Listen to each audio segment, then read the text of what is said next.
श्री शिवाय नमस्तुभ्यम। हर हर महादेव। जैसा कि हम सब जानते हैं कि कार्तिक महीना चल रहा है और इस महीने में जो 11 आती है, जो एकादशी आती है, उस एकादशी को सबसे बड़ी एकादशी माना जाता है, जो कि उसको नाम दिया गया है देवउठनी एकादशी।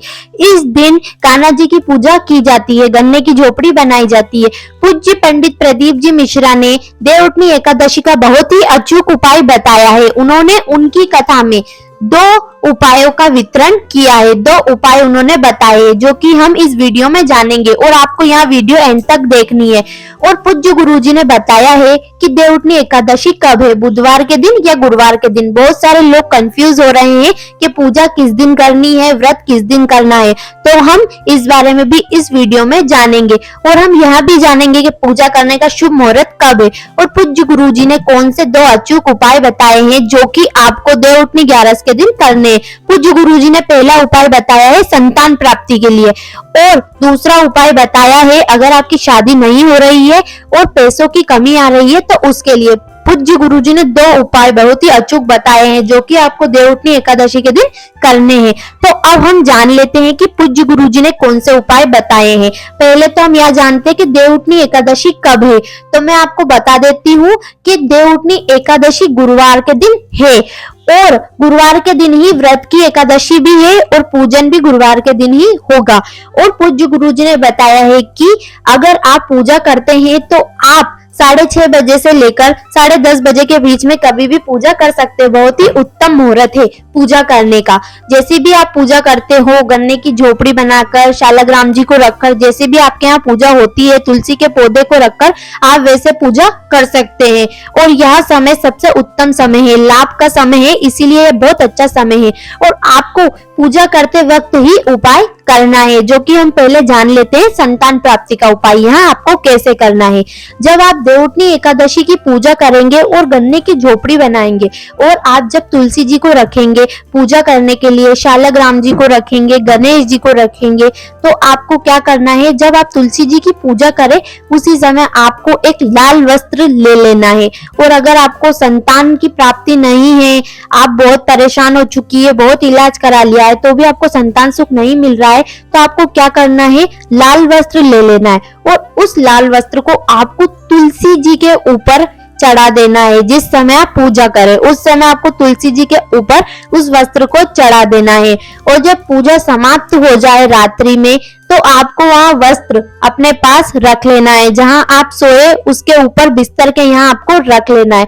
आपको इसका परिणाम 3 महीने में ही दिख जाएगा और आपको संतान सुख भी प्राप्त होगा और आपकी जो संतान की मनोरथ है वह भी पूर्ण हो जाएगी। यह बहुत ही अचूक और बहुत ही सरल उपाय है। अब आपको दूसरा उपाय क्या करना है, दूसरा उपाय उन लोगों को करना है जिनकी शादी नहीं हो रही है और जिनके घर में धन की कमी आ रही है। तो आपको क्या करना है, जब आप देवउठनी एकादशी की पूजा करें तो आप जब कृष्ण भगवान की मूर्ति को बिठाए, ठाकुर जी की मूर्ति को बिठाए या तस्वीर को बिठाए या जैसी भी आपके पास छाप हो, जिसको भी आप रखे, उसके नीचे आपको 1 रुपए का सिक्का रख देना है। 1 रुपए का सिक्का रखना है। और अगर आप ठाकुर जी को नहीं बिठाते तो शालग्राम जी को बिठाते तो उसके नीचे आपको 1 रुपए का सिक्का रख देना है और उसके ऊपर भगवान ठाकुर जी, शालग्राम जी की प्रतिमा रखकर उसकी स्थापना करनी है और पूजा पाठ करना है।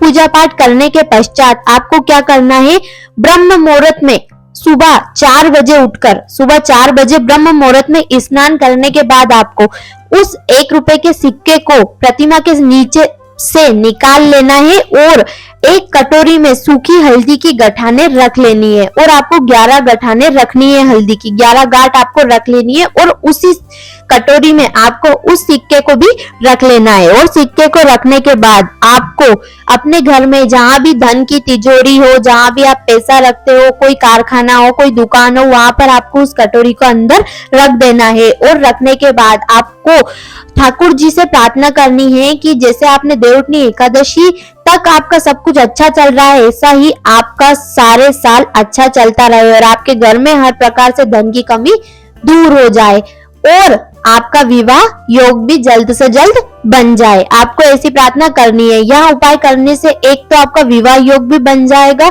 जिसका विवाह नहीं हो रहा है, किसी की सगाई नहीं हो रही है, तो 3 महीने नहीं निकलेंगे और विवाह योग भी बन जाएगा और सगाई का योग भी बन जाएगा। लड़के लड़की सभी की हर तरह की समस्या दूर हो जाएगी और आपके घर में धन की आवक नहीं हो रही है तो धन की आवक भी होगी। हर तरह से आपके मार्ग खुल जाएंगे, शुभ संकेत आपके घर आने लगेंगे। और जैसे भी पैसे की कमी आ रही है, कोई धंधा नहीं चल रहा है तो रुकावटें आ रही है तो वो भी दूर हो जाएगी। परेशानियां सब तरह से खत्म हो जाएगी और आपके घर में खुशियों का आगमन होगा। आपको यहाँ 2 उपाय कर लेने हैं। पूज्य गुरुजी ने उनकी कथा में बहुत ही अचूक और बहुत ही सरल यह 2 उपाय बताए हैं जो कि आपको कर लेने हैं। और पंडित प्रदीप जी मिश्रा ने यहाँ भी कहा है कि आप जब देवउठनी एकादशी की पूजा करें तो आपको तुलसी का पौधा अवश्य रखना है, क्योंकि इस दिन तुलसी का बहुत बड़ा महत्व होता है। तुलसी माता हम सभी के घर में होती है, तो जब आप पूजा करें तो तुलसी का पौधा अवश्य रखें। और तुलसी के पौधे के साथ आपको शालग्राम भगवान भी रख लेने हैं, क्योंकि शालग्राम जी और तुलसी एक दूसरे के बिना अधूरी है, इसीलिए आपको इन दोनों को रख लेना है और पूजा को बहुत बढ़िया तरीके से करना है। पूज्य गुरुजी ने बताया कि आप जैसे शालग्राम जी और तुलसी जी का मिलन कराते हैं, वैसे ही शालग्राम जी और तुलसी जी आपसे खुश होकर आपके घर में हर चीज का सहयोग बनाती है और विवाह जिसका नहीं हो रहा है, रुकावटें लग रही है, उसके विवाह की रुकावटें भी टाल देती है और उनका विवाह भी हो जाता है। और अगर धन की कमी आ रही है तो हम जैसे उनका सहयोग कराते हैं, उनका मिलन कराते हैं, वैसे ही तुलसी जी और शालग्राम जी हमारे घर में जो भी धन की रुकावटें आ रही है, जो भी नेगेटिविटी है उसको दूर करती है और शुभ संकेत हमारे घर भेजती है। हमारे घर के जो दरवाजे हैं पैसों के लिए उन्हें हर तरह से खोल देती है। पंडित प्रदीप जी मिश्रा ने बहुत ही अचूक उपाय बताए हैं।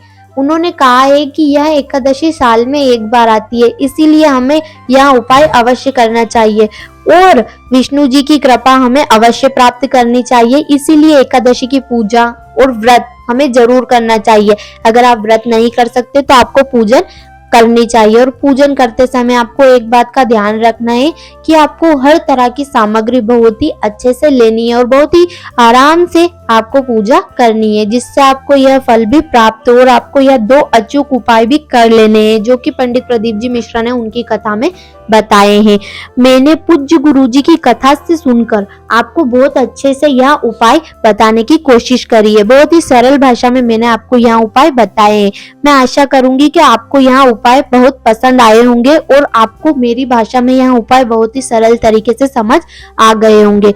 तो अगर आपको वीडियो अच्छी लगे तो वीडियो को लाइक कर दीजिए और अगर आप चैनल पे नए हो तो चैनल को सब्सक्राइब कर दीजिए और आपको कमेंट में हर हर महादेव जरूर लिखना है। सभी को देवउठनी एकादशी की बहुत बहुत शुभकामनाएं। श्री शिवाय नमस्तुभ्यम। हर हर महादेव।